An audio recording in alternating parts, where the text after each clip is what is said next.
the main reason strategies fail. Thank you.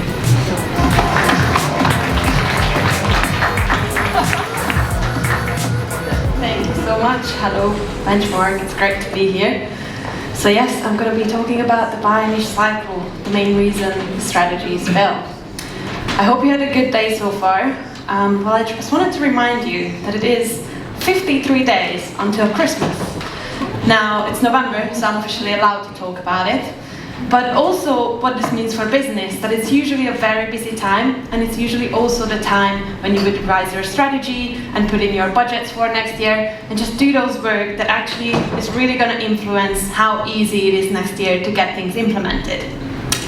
I come from a background, an e-commerce and retail background, working in in-house SEO, and then for the last 3 years I moved into SEO software side, where I'm a solution engineer supporting both sales and customer success teams and all of our clients across that.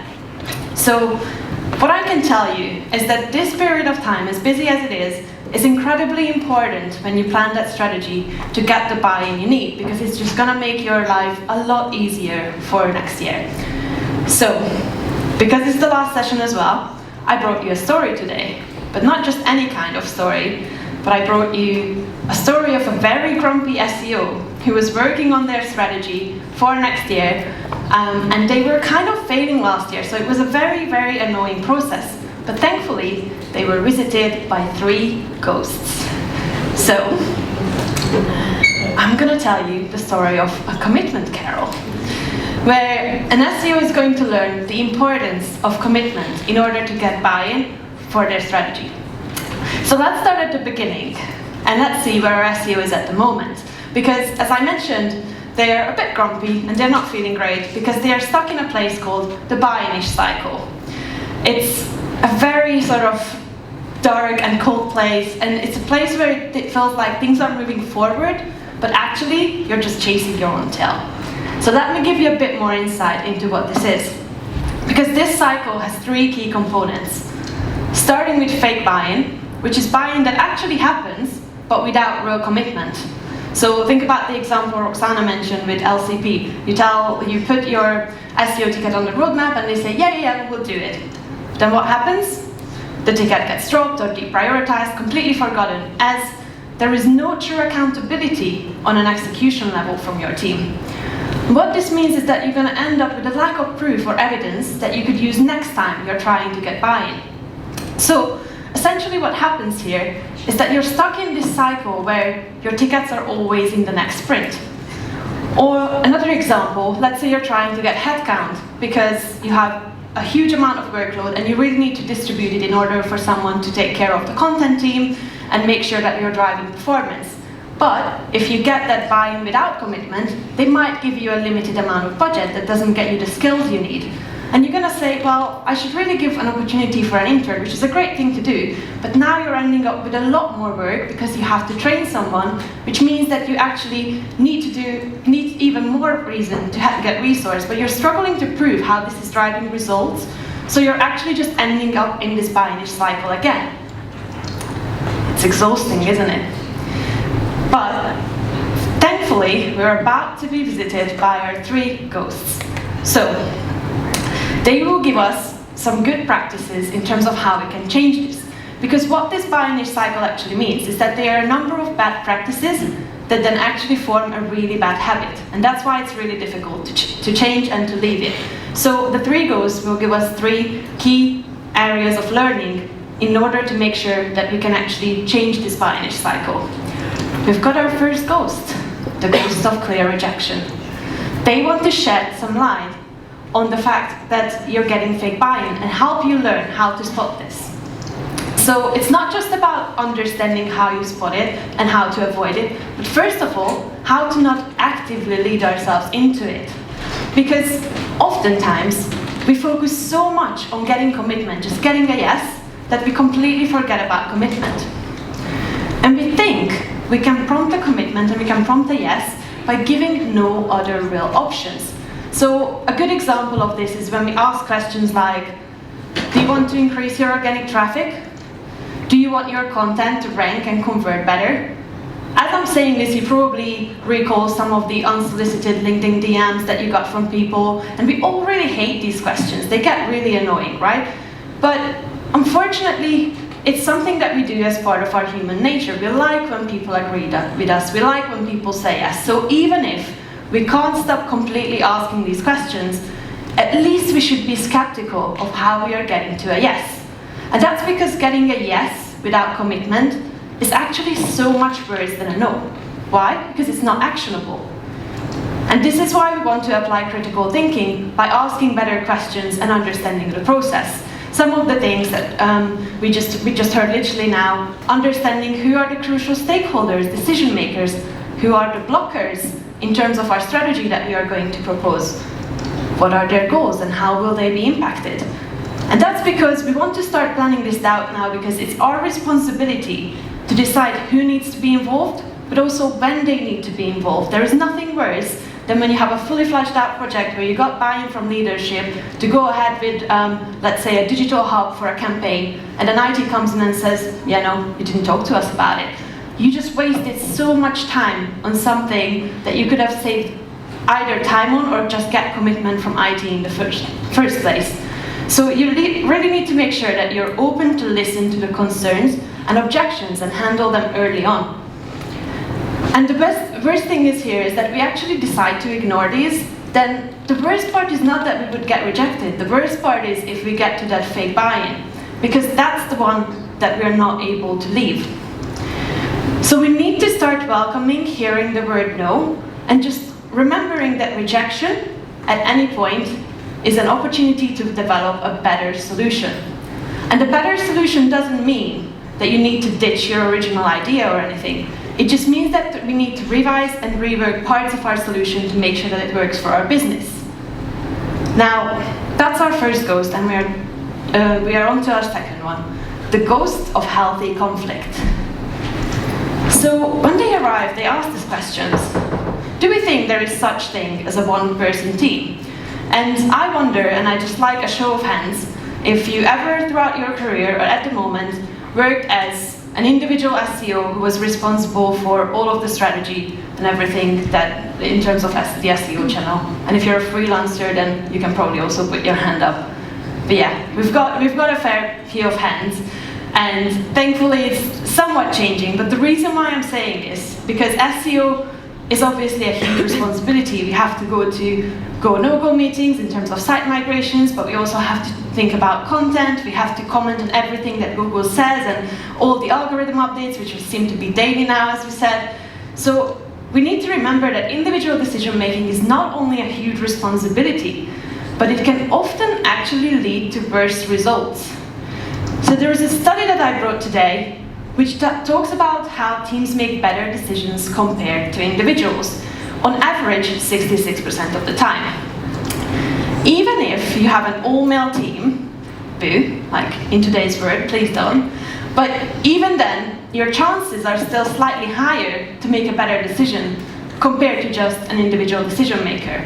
And the real good news are that this decision making and the chances of making a good business decision significantly increases as team diversity increases.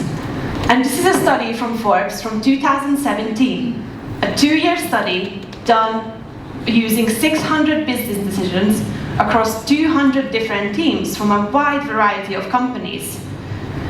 And what explains this really well is just basically human behavioral science. Human decision making is rarely a rational thing, and is strongly biased by unconscious mental processes. As Julia was talking about it, one of these biases are confirmation bias. And it's not sort of surprising that SEOs have that, because we are being questioned on pretty much every single thing. So we have to research and prove constantly that we know what we are doing, or whatever we are saying is actually right, even if it's, for us, it's just kind of common sense. However, this habit can lead us into some very difficult situations. So one way to avoid this is to think that it is better to know that we are wrong than to think that we are right. And if you think back to the sort of yes without commitment is worse than a no, it's a similar thinking here. If you know that you're wrong, you have the option to act on it, and you have the option to revise.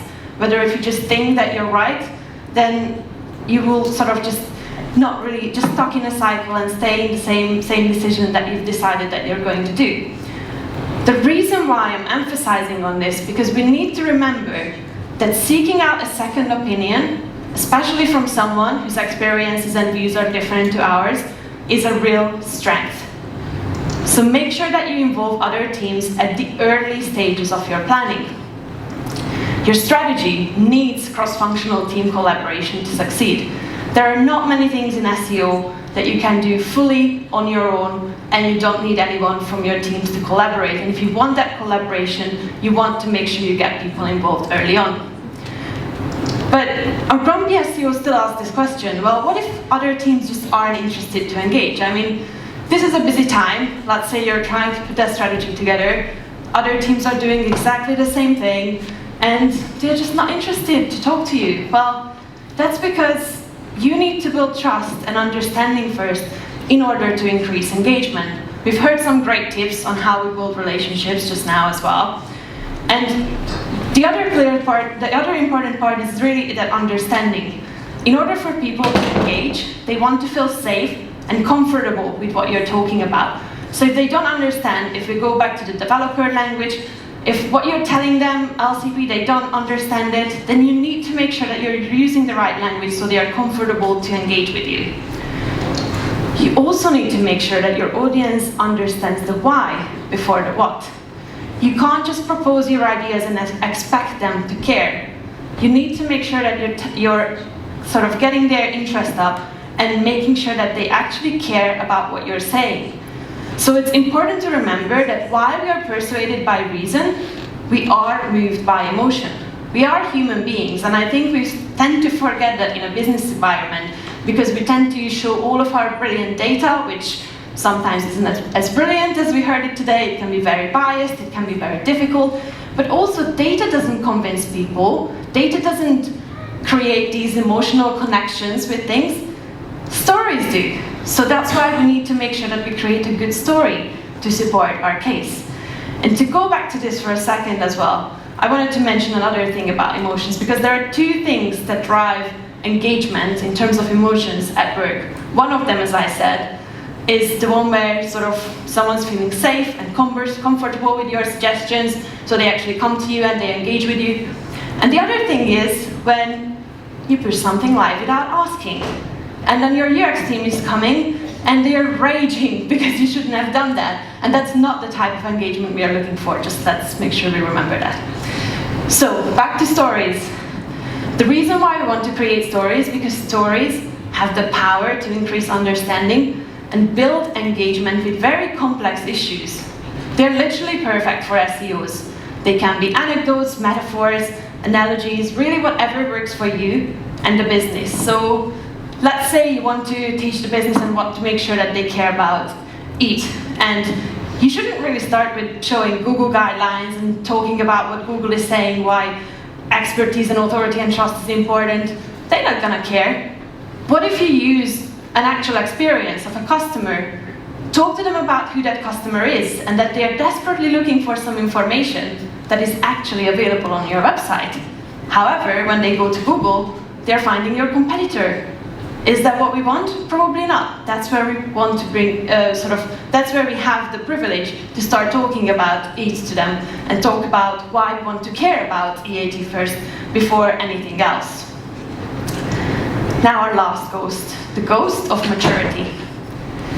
So they first of all want to challenge, how do we measure business maturity, especially when it comes to SEO? Because we often see this represented on a linear scale, right? Where we have seedlings. These are the businesses where things are being SEO'd after they've been launched. And I think this optimization is clearly an afterthought. And then we've got the Christmas trees, the businesses where SEO is considered as part of the product roadmap, and it's a crucial part of QA and execution. And we also know that higher SEO maturity leads to better performance. However, while this linear scale is a good way to represent something like the state of the industry and just get an idea about that, maturity, unfortunately, isn't a linear concept. And that's because it's not only about growth. It's a multidimensional concept that changes constantly, which is why maturity requires both growing and nurturing. So this is why, for the last 3 years, I've been working on this organizational maturity graph, or in other words, OMG for SEO, and I asked and collaborated with Tora Gray, who leads the Grey company, and she's a brilliant SEO, leading a brilliant team to help me launch this. So I will actually give you a link to be able to download this and do it yourself, so you can actually access the organizational maturity graph that now looks at this in a much more holistic view. So I'm going to quickly run through the 4 pillars. So we've got culture. Here we're thinking about areas like the learning and development SEO has within the business, the influence they can make on teams, the other teams and how much SEO knowledge they have, and the resource of your team. Then we're going to think about strategy. So again, under strategy, we want to think about control. Are you fighting fires, or are you actually able to follow your strategy and implement things? We're also going to consider all of our site metrics in terms of the holistic customer journey, which we also talked about today already. Technology. How is your tech stack doing? How does it cover different areas? Is it automated? Is it something that's efficient? Is it something where the data quality is right? And then we've got efficiency as a separate thing, which we tend to forget about. I come from working for enterprise brands, now working in SEO software, and what I can tell you is that your softwares are only as good as you are in terms of using them. So make sure that you get your teams trained on them to get the best out of them, otherwise you're literally wasting money. So in terms of this, once you've filled all of that out and scored it, you're going to get a current state and a goal in terms of where you want to get to. And this is really important because your energy and effort and your strategy for next year needs to go into both focusing on what you have and nurturing it, and also growing into where you want to be. And you need to get used to regularly reassessing this maturity, because you want to think about how do business changes impact the maturity graph. Like, what happens if a key champion for SEO leaves the business? Let's say you had a CMO or a head of e-commerce who came from an SEO background or was really supportive, and they leave. How is that going to impact your strategy? It doesn't matter when that happens during the year, it's probably worth doing that reassessment to understand how those changes might impact your future strategy so you can be more prepared. What happens if you lose budget for a tool that was making things a lot more efficient? Again, your time will be impacted, or your business gets acquired, or the team grows significantly. The point is that different stages will need different strategies to succeed. So we're ready to now leave the buy-in cycle and enter the bought-in cycle. And before we start optimizing for that, I'd like to ask, how do you prioritize your current projects? So let's think about all of the different initiatives you have for technical SEO, content SEO, local SEO. Do you want new headcounts, or do you want budget for a new tool? How likely it is that if you go for it all at once, you'll get everything you need? Not very likely, because if everything is important to you, that's just the same as if nothing is. And if you focus on everything at once, the chances are that nothing will ever get done. This is why we obviously prioritize things like our tasks and think about metrics like impact and effort and our confidence in these efforts, which are really great, and I hope you're all using them. But I'd also encourage you to include probability as a prioritization metric. And what probability is probability of actually getting buy-in with commitment. So how to think about probability? Well, I brought you an example, and let's say we would want to know the answer to, are we going to have a white Christmas? Is there going to be snow? What would be the factors that we are considering? We would consider the moisture in the air, the temperature, the duration and the quantity. And we would probably also do some future predictions in terms of what happened in the past. So similarly to that, we need to consider the business needs of all areas, not just our team, but the leadership, our stakeholders, and also any external factors. Is there a migration coming up, a website redesign? That's not within our control, but it's still going to impact our strategy.